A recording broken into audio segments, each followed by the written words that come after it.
त्यानंतर एक मोठी बातमी बघूया। दादांची राष्ट्रवादी अनेक महानगरपालिकांमध्ये स्वतंत्र निवडणूक लढणार असं कळतंय।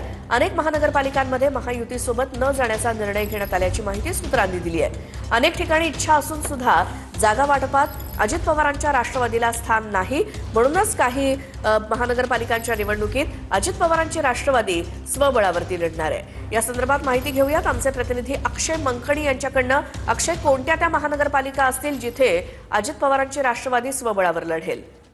नक्कीच आपण पाहू शकतो की मुंबई महानगरपालिका असेल, ठाणे, कल्याण, डोंबिवली, वसई विरार, मीरा भाईंदर, अमरावती, पुणे, पिंपरी चिंचवड, नाशिक, सोलापूर या सगळ्या महानगरपालिकांमध्ये राष्ट्रवादी काँग्रेस अजित पवार पक्ष हा महायुतीमध्ये न जाता खरं तर स्वतंत्र निवडणूक लढवण्याच्या भूमिकेमध्ये सध्या असल्याचं आपल्याला पाहायला मिळतंय।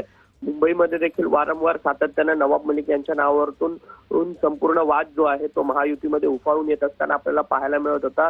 प्रदेशाध्यक्ष सुनील तटकरे हे सातत्यानं महायुतीच्या नेत्यांबरोबर संपर्कात होते, तरी देखील अद्याप आतापर्यंत महायुतीच्या नेत्यांकडनं कोणताच ग्रीन सिग्नल महायुतीमध्ये लढण्यासाठी मुंबईमध्ये निर्णय घेण्यात आलेला नाही। त्यामुळे मुंबईसह इतर या सगळ्या महानगरपालिकांमध्ये राष्ट्रवादी काँग्रेस अजित पवारांचा पक्ष जो आहे तो स्वतंत्र निवडणूक लढण्याच्या विचारात आहे आणि त्याचसोबतच पुणे आणि पिंपरी चिंचवडमध्ये राष्ट्रवादी काँग्रेस हा पक्ष शरद पवारांच्या राष्ट्रवादी सोबत निवडणूक लढणार आणि त्या सगळ्या संदर्भातल्या चर्चा ज्या आहेत त्या काल घडामोडी घडलेल्या असल्याचं आपल्याला पाहायला मिळतं। परंतु बहुतांश महानगरपालिकांमध्ये राष्ट्रवादी काँग्रेस अजित पवारांचा पक्ष हा स्वतंत्र निवडणूक लढण्याच्या भूमिकेत असल्याचं आपल्याला पाहायला मिळतंय। अक्षय, धन्यवाद या माहितीसाठी।